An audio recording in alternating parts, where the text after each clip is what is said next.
Hey everyone, this is Mike and welcome to my introduction guide to Paladin. In today's video I'll be going over everything that you need to know to play Paladin at level 90. So let's just get started with our combos, and Paladin has a lot of them. So in terms of the rotational flow, you have a physical damage phase underneath the fight or flight buff, you have a magical damage phase underneath the Requiescat buff, and then you have a small phase where you're still going to be doing physical damage but where there is no damage buff going on at the same time. We do have a lot of different combos, so it might be a bit overwhelming at first, but it actually lines up together quite nicely. So for our AoE, we'll start with that because it's quite simple. For physical damage, we just have a simple 1-2 combo, and that's pretty much it. And then for AoE, for our magical phase, we have Holy Circle, which as you can see does require a cast time, but there is a way for us to get rid of that cast time using our Requiescat buff as well. But you'll see that when I go over that as well. Technically for our magical damage during our Requiescat buff, we still have other AoEs as well, but those will also be used in our single target rotation, so you'll see those when we get there. Now every time that we auto attack, you can also see that my OF gauge is filling up. Normally you start with 100 when you're inside of an instance, but when you use your OF gauge, you're going to be filling it by 5 every time that you auto attack a target, and this will be used for our defensive mitigation. We don't use this on any offensive spells, so that's something to know as well. So for single target, for physical damage, we have two different combos. Our first combo is the Goring Blade combo, of which the third hit, as you can see right here, will apply a damage over time effect on the target. Our second combo is Royal Authority. This just does damage, and the third hit will grant us 3 stacks of Sword Oath, as you can see right here, and Sword Oath stacks allow us to use Atonement, and Atonement is just a single target GCD that uses up one of those stacks. And that pretty much does it for our physical damage. So the way that this works together is it all fits together really well. So as you can see, I'm just going to use my Goring Blade right here. So we apply our damage over time effect. Then after this, we go into Royal Authority, getting us those Sword Oath stacks. Then we get to use 3 Atonements. And then after those 3 Atonements are done, that is when we reapply our Goring Blade, and then as you can see, right as it's about to run out, I reapply the damage over time effect. So that's kind of like your single target physical damage combo. You'll also be doing this sort of during your downtime phase when you don't have a damage buff ready, but we'll be cutting out one of the Atonement stacks. And the reason for that is because we also have a magical damage phase, and our spells do not scale with skill speed. So because they don't scale with skill speed, we basically have too many skills to press in our 1-minute rotation, and that is why we'll be leaving out one of the Atonements during our downtime phase. Now when we go into our magical phase, we'll be using Requiescat for that. The reason being is that normally our magic spells actually are spells, so they have a cast time. Now whenever we use our Requiescat buff, as you can see right here, this will also deal damage, and you need to be in melee range for this. But this makes it so that our spells are instant cast. And as you can see, we have 5 stacks in total. I already used 2, so that's why we have 3 left. And we basically be using this on Holy Spirit. You can also use it on Holy Circle for AoE. And then the final stack you want to use on Confiteor. This is an AoE ability that does high magic damage, and after you use it, the button transforms into your blade attacks. So we can actually follow this up 3 more times with the blade combo, of which the final hit will also apply a damage over time effect that you can see right here. Now this damage over time effect does not stack with your Goring Blade combo. So the way we basically do it is we use our fight or flight buff, our physical damage buff, we then use Goring Blade, Royal Authority, those 3 Atonements, Goring Blade again to finish our physical damage buff. We activate Requiescat, 4 Holy Spirits, Confiteor, the Blade combo, after which we get our damage over time effect applied again, and then we just do another Royal Authority, 2 Atonements because we're cutting one out, and then we go back into our physical damage with our fight or flight buff because that will be up by that time. We also still have a few off-global cooldowns to talk about. We have Expiation, or Expiation. This just does AoE damage on a target. It does require a target for you to use it, so as long as you have one, you'll be fine. We also have Circle of Scorn. This one does not require a target, but will apply an AoE damage over time effect. And we also have a Gap Closer. This one stacks up to 2 times, called Intervene, that you can preferably use underneath the fight or flight buff because it's physical damage, So if you use it during your fight or flight buff, they will deal bonus damage, kind of like with Gunbreaker, how you want to use your Rough Divide during the No Mercy buff as well. So our rotation goes something like this. We start off our physical damage combo by just applying our Goring Blade dot.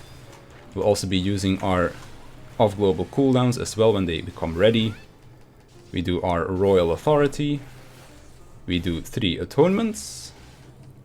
We can also activate our Requiescat early if we want to do that, so that it fits underneath raid buffs, because it does do damage and the stacks last a very long time.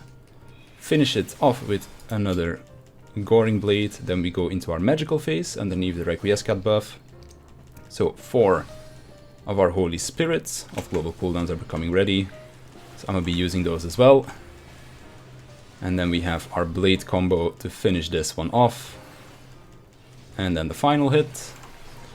And this allows us to skip our Goring Blade combo because of course we have a dot running already.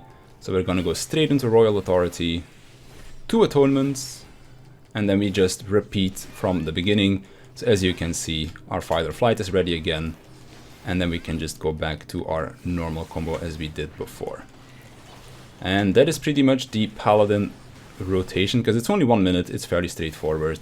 You're always going to be repeating the same as well. Depending on fight kill times and such, you can like play around with it a little bit, but this is basically what the standard rotation looks like.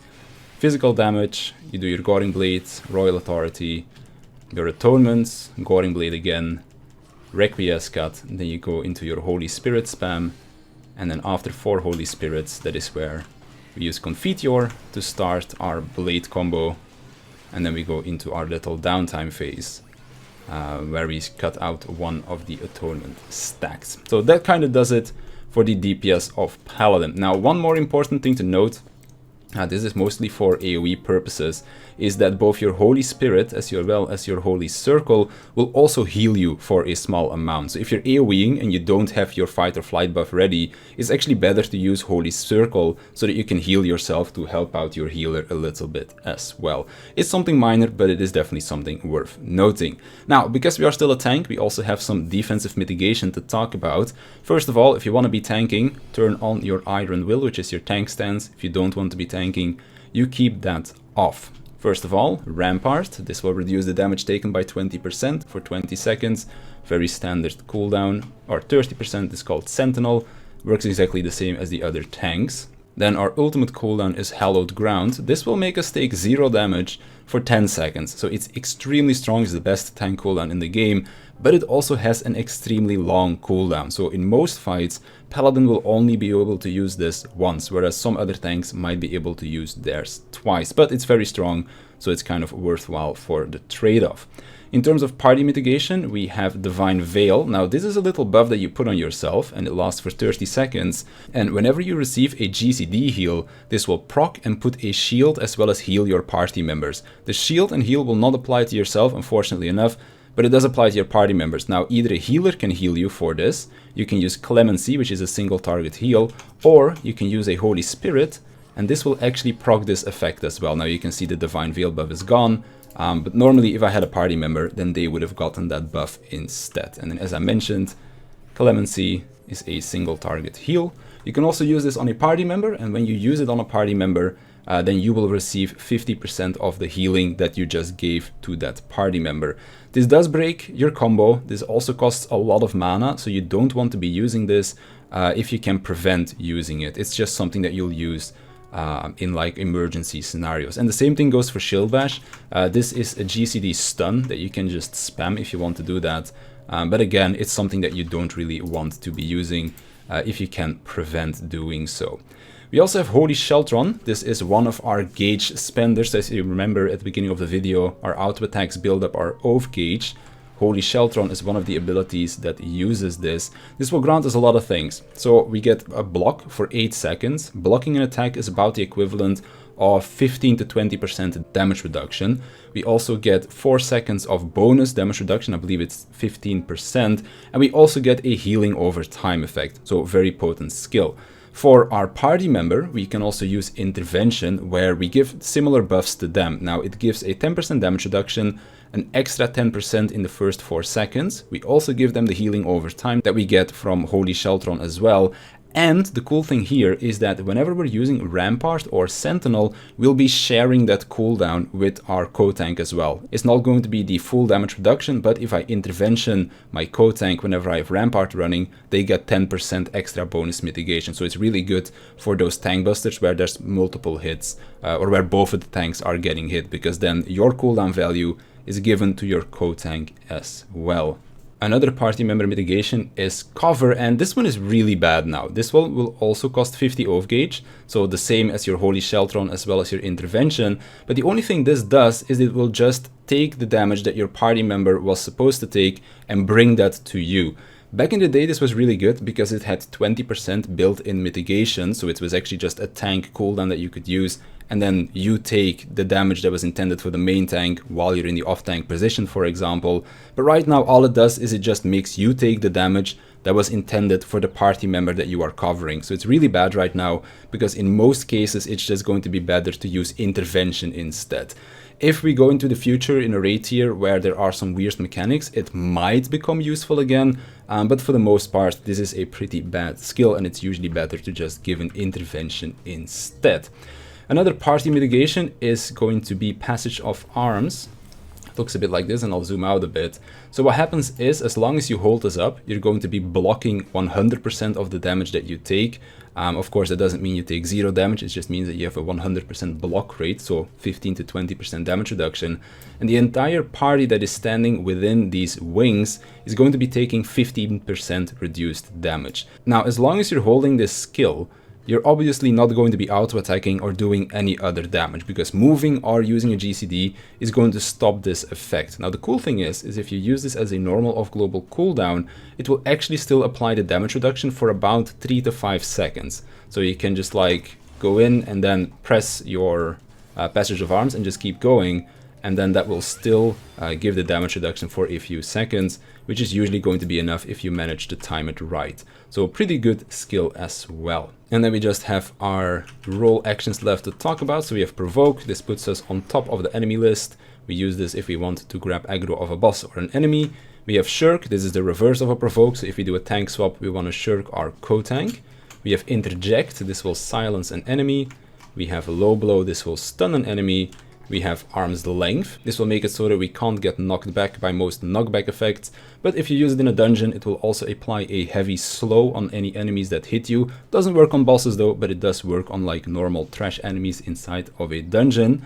And we also have Reprisal, and this will reduce the damage dealt by all enemies around you by 10%. And that pretty much does it for the Paladin introduction guide. If you have any more questions, then feel free to leave them in the comment section down below, and I'll definitely get back to you. But for now, I want to thank you for watching.